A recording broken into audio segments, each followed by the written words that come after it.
What's your favorite Opeth record? I bet it's different than mine. Let's see. Welcome, metalheads. I'm the host of Heavy Metal Philosophy and writer for Metal Digest, Jon Barbas. Make sure you stick around to the end of the episode for this week's riff of the week. So last week, I got an advanced stream of Opeth's upcoming album, The Last Will and Testament. Now, my original plan for last week's podcast was to do an Opeth album tier list. But once I got that in my inbox and I heard the record, I knew I needed to pivot right away. I called an audible. I re-recorded the podcast to give you all a preview of the new record.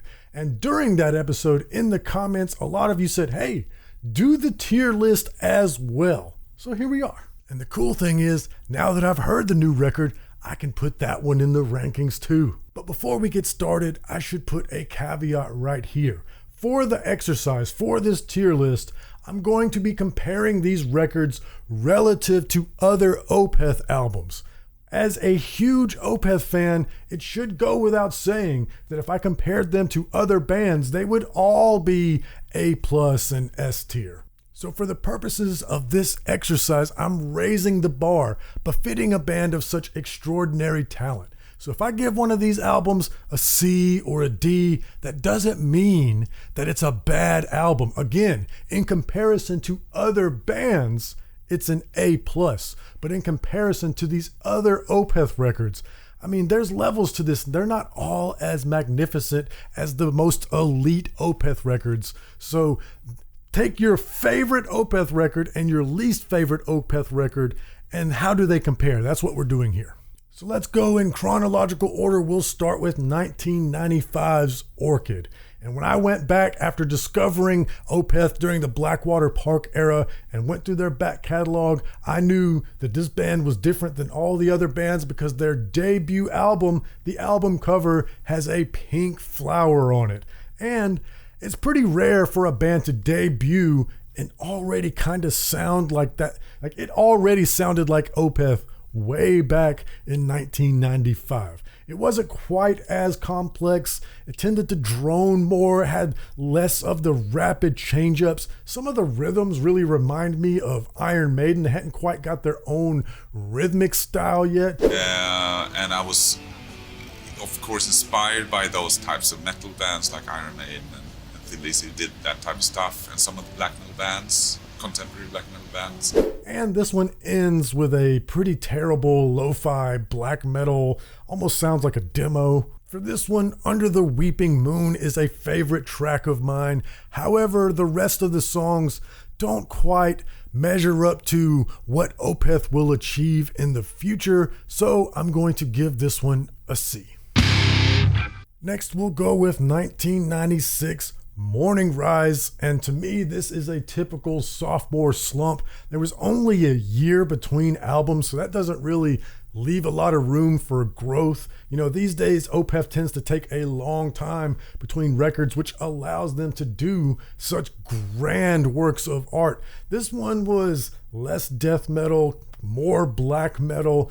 The production was not terrible, but also not great. It's not the most pleasing Opeth record to listen to. They still hadn't quite got those quick change-ups yet. A lot of great, clean melodies here, but they kind of drone on for a bit. For me, To Bid You Farewell is the only song on this record that kind of lives up to the standards of what is on other Opeth records. And once again, this album ends with this really terrible black metal lo-fi sounding demo. This is easily my least favorite Opeth record. I'm going to give this one a D. Next up, we'll go with 1998's My Arms, Your Hearse, which is to this day still one of the best album titles of all time. In my opinion, this is where Opeth really started to become Opeth. Here we have more seamless blending of the death metal and the clean folk style, the growls over the heavy metal harmonies. The riffs really started to take on their own identity here. This one is definitely a favorite of mine. This record also has a cover of Iron Maiden's Remember Tomorrow, which is excellent, and probably the last time I'll mention Iron Maiden and Opeth together as they start to grow. but also this record has Demon of the Fall, which by itself makes this an A+ record. Next up is 1999's Still Life, another album with only a year between them, and so to my ears there's not a lot of growth here. However, this one is super heavy, and for Opeth fans that prefer the heaviest of their albums, this one is going to be a lot of their favorites. Now for my money, when it comes to the heaviest Opeth records, I would choose Deliverance over this one, but the good thing is I don't have to choose, and this album rules. It's got a lot of great Opeth-isms here, superior guitar work. Once again, those classical sections are just magnificent. Yeah, this is going to rank up there. Problem for this album is it's sandwiched between My Arms, Your Hearse and Blackwater Park, so I'm going to give this one a B. 2001's Blackwater Park. I've done a whole podcast on this album. This is the record that changed my life forever. This is the album that changed me from a metalhead that was into like Metallica and more accessible bands and fully got me into extreme metal. But they got me in with the beauty of the music. This is a prog metal masterpiece. No skips on this one whatsoever. And one of the things that really grabbed me on this is the unique sound of the EBow. And when Future Records came out, young Jon Barbas was pretty disappointed to not hear the EBow anymore.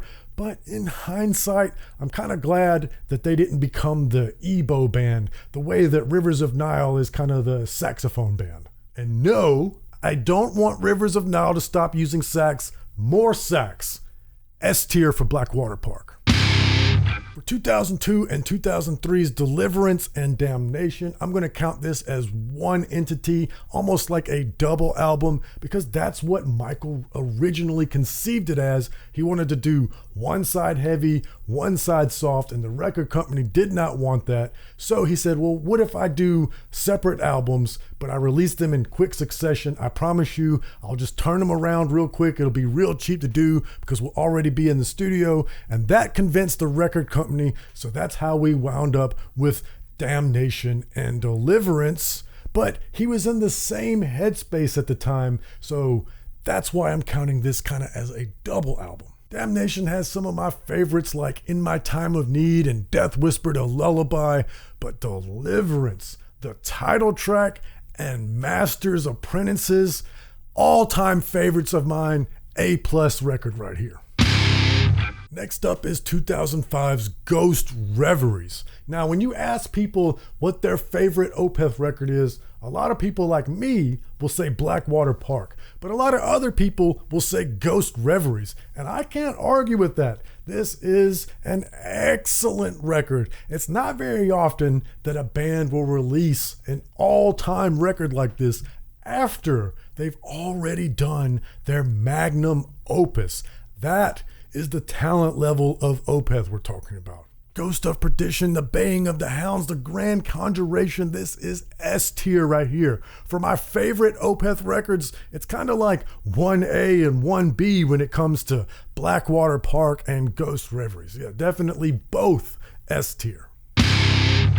2008's Watershed is kind of an apt title since it's the last record, that is until the last Will and Testament, to feature growling and screaming. This is a pretty good album, but there's not a lot that stands out here to me in comparison to all the other Opeth albums. It's got all those great Opeth-isms. I can listen to it front to back, like every Opeth record, all the great riffs, and then seamlessly transitioning into the classical folk stuff. So, another fantastic Opeth record, but I just don't call out the songs on this one the way I do on other records. I do like the Lotus Eater and Burden, so we'll give this one a B. And here we get controversial with 2011's Heritage. This is where a lot of Opeth fans fell off of the band because of the no screaming thing, but I absolutely love this record because the music is so dense and exciting, I almost don't even miss the growling. Almost. Listen to the breakdown riff on Famine, plus the most evil flute solo ever recorded. For that alone, this one goes into the A tier. Then came 2014's Pale Communion, and much to the chagrin of many Opeth fans, Heritage wasn't just an experiment. No screaming, no growling on this one either. And I have to say, this might be my least favorite of the new Peth albums. You know, once again, it bears repeating that this is an amazing record in comparison to other bands. But when you have 14 full-length albums, some are going to be greater than others. I absolutely wore this album out when it came out, but I probably haven't spun it very much after the release of Sorceress. I do dig River and Voice of Treason, so we'll give this one a C. Then 2016 Sorceress, I really dig the sound of this one. The production is super clean. I really like the mellotron and the organ work on this one. This one was also a bit heavier with some chugs. It's not old Peth heavy, but it felt like 70s prog, but heavier. I also hear more jazz than I do blues on this one, so as a musician, I kind of nerd out on this one more, so we're going to give this one a B. Then 2019's Incauda Venom.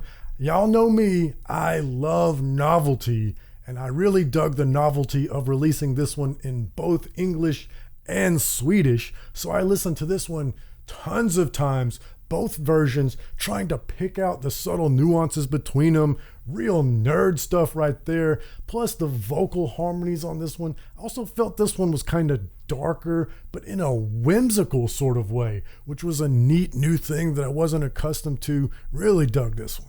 Just like Blackwater Park and Ghost Reveries are my 1A, 1B of the old Peth era, I would say Heritage and Incauda Venom are probably 1A and 1B of the new Peth era for me, so we'll give this one an A. And that brings us to this year. We're getting a new record in October, I believe the 11th, The Last Will and Testament. And after listening to this one, I want to give this one an S, but I'm scared because I think it might be a lot of recency bias.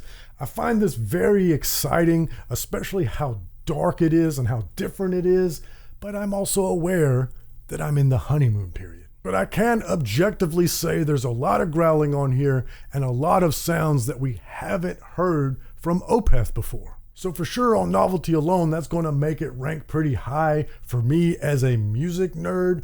And of course, I love that the growling is back, but that means a lot of Opeth fans are going to wrongly assume that it's going back to the old death metal sound, and that is definitely not here. It is heavy. All the parts that have growling merit the growling, but this is, after all, a proggy concept album. It just so happens that the story calls for growling. For being the most cinematic and moody of all the Opeth records, I'm going to give this one an A. I really want to give it an S, but I'm also aware that the newness of it and the excitement is clouding my judgment, so we'll be conservative and give it an A because for sure it's really good. Do you want to know more about the record? Last week's podcast was a full preview of the album after I listened to it in full. And I'm answering all your questions as best as I can in the comments. So if you're on YouTube and you want to catch that, just click right here. If you're audio only, links in the description. But most importantly, read philosophy, listen to metal. I love you.